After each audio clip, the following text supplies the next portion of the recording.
अस्सलाम वालेकुम व्यूअर्स, मैं हूं समीना पाशा। उम्मीद है आप लोग खैरियत से होंगे। व्यूअर्स, कुछ अहम खबरें और अपडेट्स लेकर इस व्लॉग में आपके सामने हाजिर हैं जनाब। खबरें जी, आज बताएंगे आपको तोशा खाना 2 की समाअत अब कब होगी और इसके पीछे क्या मुहर्रिक हैं, वो भी आपके साथ शेयर करेंगे। इसके साथ साथ आज एक इस्लामाबाद के बल्कि सुप्रीम कोर्ट के जज हैं जस्टिस सलाहुद्दीन पन्हूर साहब, इनकी तरफ से एक वकला बार में खिताब किया गया और बड़े दिलचस्प किस्म के इन्होंने जुमले कहे, वो आपके साथ शेयर करते हैं और इसका कुछ जायज़ा भी लेंगे। एक अहम सहाफ़ी किस तरह से उन्हें बाहर जाने से रोक दिया गया। कुछ लोगों के मुताबिक जहाज़ से ऑफलोड कर दिया गया, लेकिन मेरा ख्याल है इमिग्रेशन हुकाम ने ही उन्हें रोक दिया था और उन्हें बताया गया था कि उनका नाम स्टॉप लिस्ट में शामिल है, लिहाजा वो जा नहीं सकते। क्या इसके पीछे की कहानी है वो भी आपके साथ शेयर करते हैं।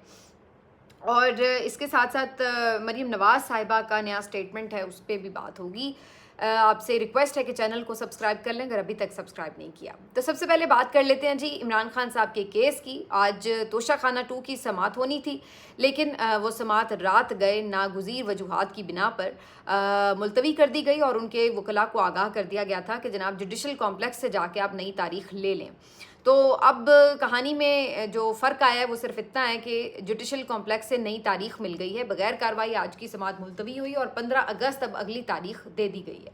तो अब 15 अगस्त को भी आगे समाअत होगी या नहीं, अगर तो होगी तो अडयाला में होगी, लेकिन अगेन मुझे इसमें अभी थोड़ा सा डाउट ही है कि जब भी एक दफ़ा ये समाअतें बंद होती हैं तो फिर उसके बाद 1-1.5 महीना, 2 महीने, 3 महीने भी बाज़-औक़ात गैप आ जाता है। तो यू नेवर नो, मुझे नहीं लग रहा कि अभी फ़ौरी तौर पर ये दोबारा समाअत करेंगे। मकसद वही है कि इमरान खान साहब की जो कम्युनिकेशन है उसको तोड़ा जाए और उनसे उनकी पार्टी की, उनकी फैमिली की मुलाकातों का सिलसिला बंद किया जाए।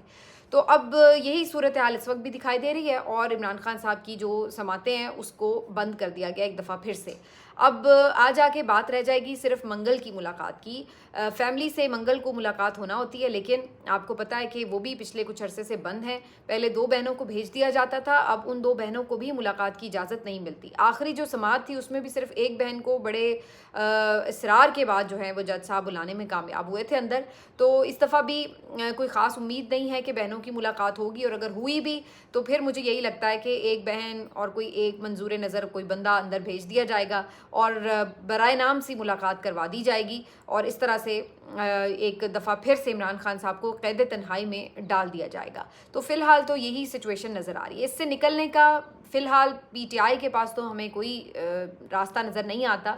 इस वक्त तो इनके अपने जो बाहर लोग मौजूद हैं काफ़ी ज़्यादा अंडर प्रेशर हैं, फ़ैसले, गिरफ़्तारियाँ, ज़मानतें और ये सब चल रहा है।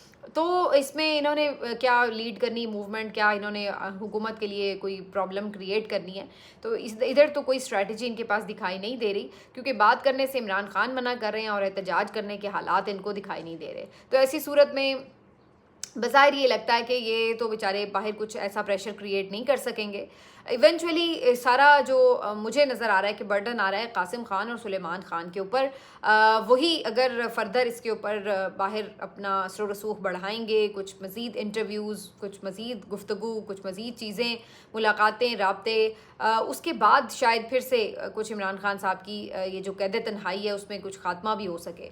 वैसे भी अलीमा खान साहिबा ने कल जब इंसदाद दहशतगर्दी अदालत के बाहर गुफ्तगू की तो उसमें उन्होंने कहा कि जो कासिम और सुलेमान का वीज़ा है वो ये नहीं दे रहे, और नाइकॉप के मुतालिक पहले ही उनका स्टेटमेंट है कि नंबर्स तो मौजूद हैं लेकिन कार्ड्स मौजूद नहीं हैं, और कार्ड्स बनाने के लिए दोबारा से ये हुकूमत काफ़ी टाइम लगा सकती है, इसलिए जो बरतानवी उनका पासपोर्ट है उसके थ्रू उन्होंने अप्लाई किया हुआ है। अब कहने को तो ये 1 घंटे में काम हो सकता है, लेकिन जब ना चाहते हो तो फिर कई दिन भी लग सकते हैं। तो फ़िलहाल इनको वीज़ा नहीं दिया जा रहा। इस पर भी इमरान खान साहब ने लास्ट टाइम ये कहा था कि इंटरनेशनली अगर वो बात करें इसके ऊपर तो इसके बाद ही शायद लगता है कि दबाव आएगा तो ये वीज़ा देंगे, वरना शायद ये वीज़ा ना दें।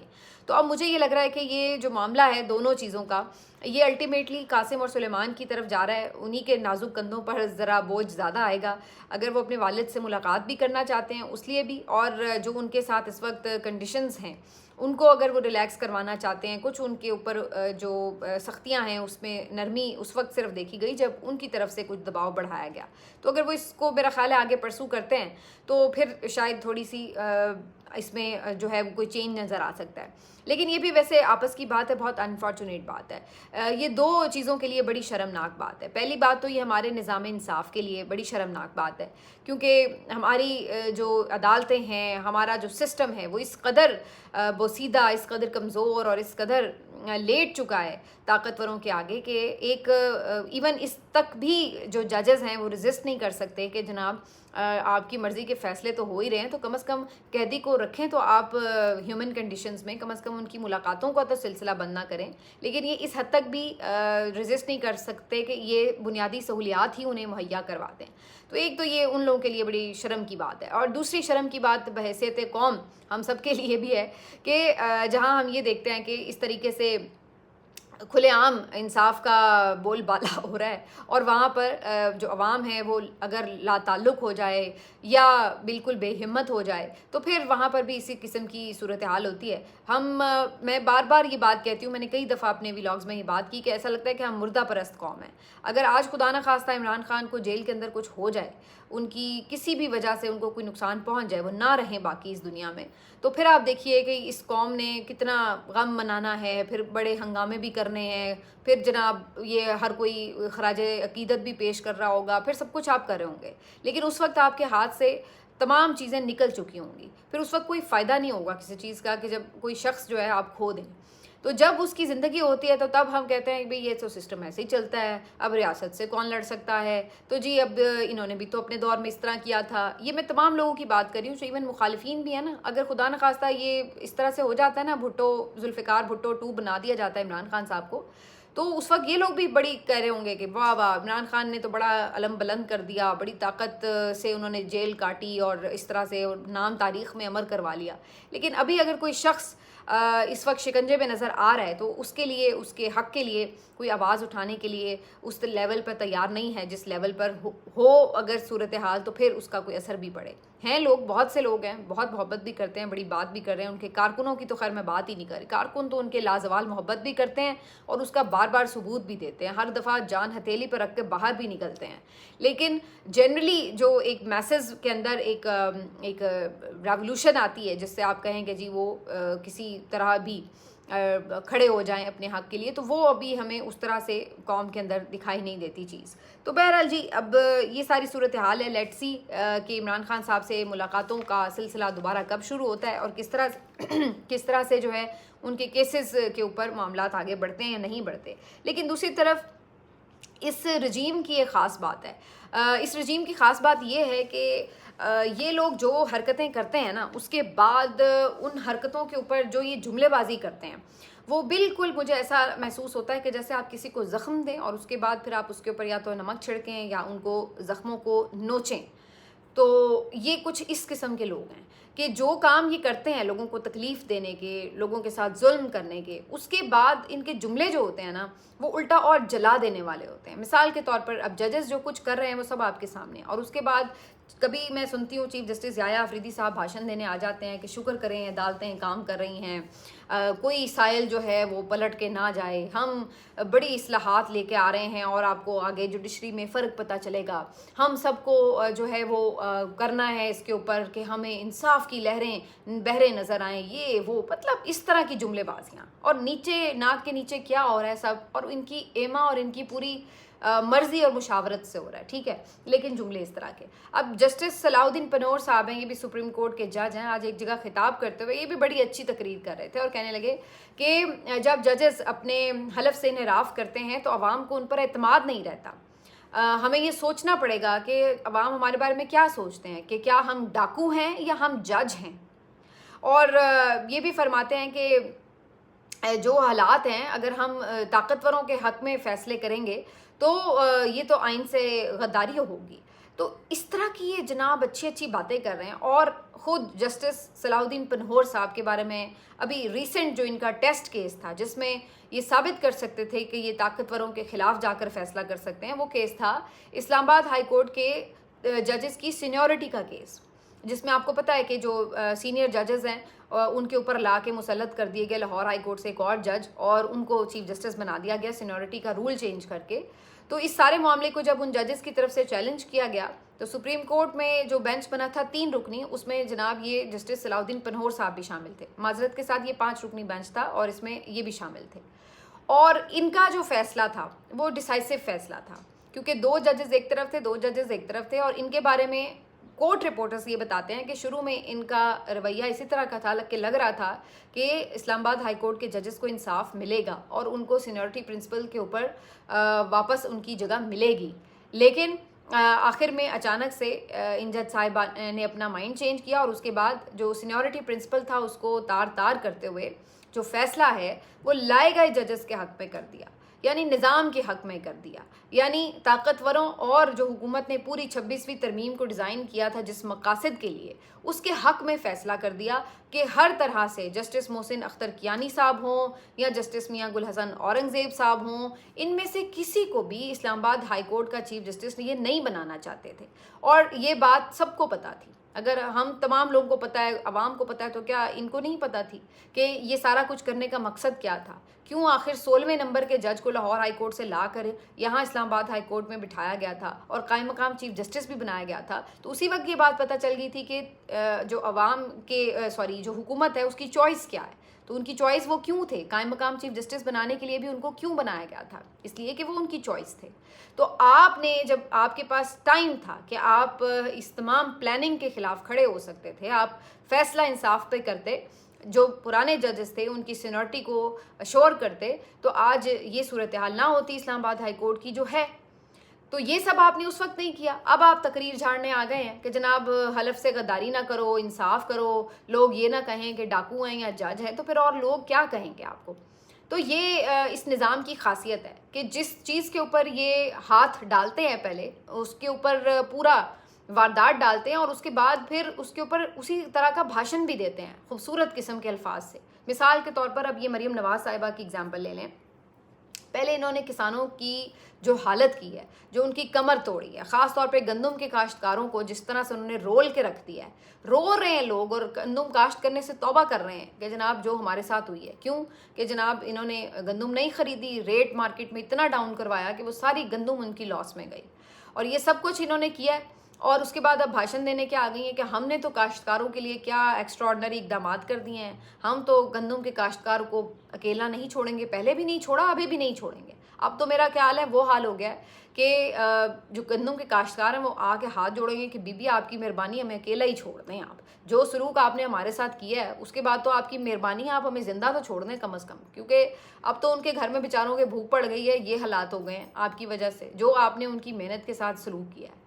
तो ये इस निज़ाम का खासा है, जो जितना बड़ा वारदातिया है वो उतना बड़ा भाषण देने वाला लेक्चरर भी है। और वो आपको उसी तरह अल्फाज में आके आइन और कानून और मेरिट की कहानियाँ, अब यानी हर इस हुकूमत का जो एक कदम है ना वो करप्शन स्कैंडल में लिथड़ा हुआ है।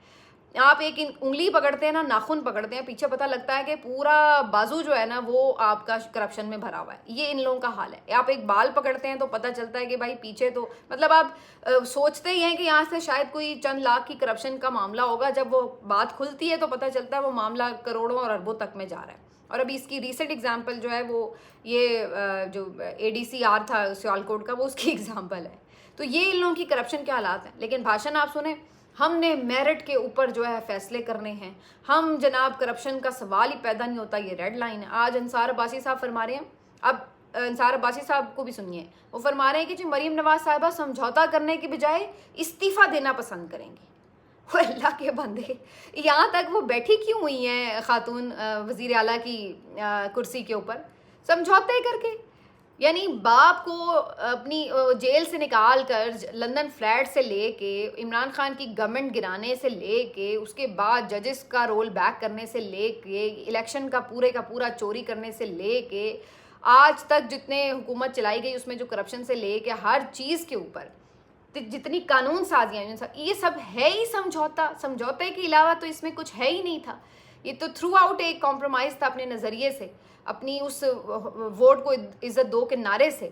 तो जो इन्होंने किया है इनसे बड़ा तो डीलर ही दुनिया में कोई नहीं होगा कि जिस तरह के ये निकले हैं। और आप यहाँ पर आकर इस तरह की बात कर रहे हैं कि जी इनको समझौता पसंद नहीं है और ये तो मुस्ताफ़ी होना पसंद करेंगे। मतलब है कि सुभान अल्लाह, इसके बाद बंदा दिल ही नहीं करता कि इन लोगों के ऊपर बात भी करे कि ये किस किस्म का इनका स्टेटमेंट है।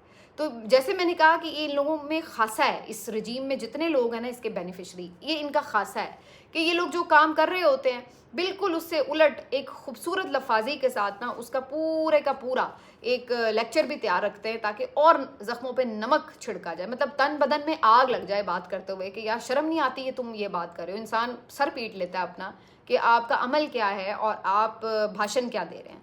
तो ये इस वक्त जो है ना आपको बड़ा क्लियर नज़र आता है। अब इसकी एक सिर्फ मैं एग्जांपल और दे के बात को ख़त्म करूँगी। असद अली तूर साहब जो हैं वो एक नौजवान सहाफ़ी हैं और ये हमेशा आपको पता चलता है कि काफ़ी एंटी इस्टेब्लिशमेंट सहाफ़त इनकी रही है। इमरान खान के दौर में भी आपको याद होगा एक दफ़ा इनको कुछ नामालूम अफराद बाहर पिटाई लगा के चले गए थे एक बिल्डिंग में और उसके बाद काफ़ी ज़ख्मी हुए।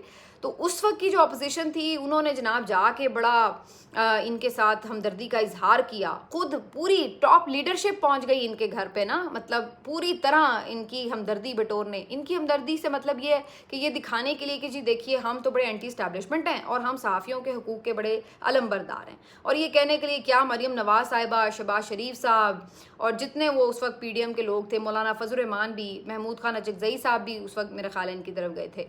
तो खैर महमूद खान अचकज़ई तो आज भी उसी पॉइंट पे खड़े हैं जहाँ खड़े थे, लेकिन बाकी सबका तो आपको हाल अहवाल मालूम ही है। तो जाके फ़ोटोज़ बनाई और सारा कुछ, और बड़ा इस बात के ऊपर जो है वो वावेला किया गया और बिल्कुल ठीक किया गया। ज़ाहिर है उस वक्त भी असद तूर के साथ अगर कोई ये सारी सिचुएशन अगर क्या मतलब ज़ाहिर हुई थी तो ये गलत हुई थी और इसको किसी तरह भी किसी भी दौर में सपोर्ट नहीं किया जा सकता। भले उसमें कोई एजेंसियाँ इन्वॉल्व थी, भले उसमें PTI की गवर्नमेंट की तरफ से कोई शेल्टर हो, कुछ भी हो, क्योंकि बज़ाहिर तो यही नज़र आता है कि ये एजेंसियों की कार्रवाई थी, लेकिन बहरहाल हुकूमत वो PTI की थी। इमरान खान साहब चीफ एग्जीक्यूटिव थे और उनके दौर में अगर ऐसा वाक़या होगा तो लोग उनके ऊपर भी तनकीद करेंगे।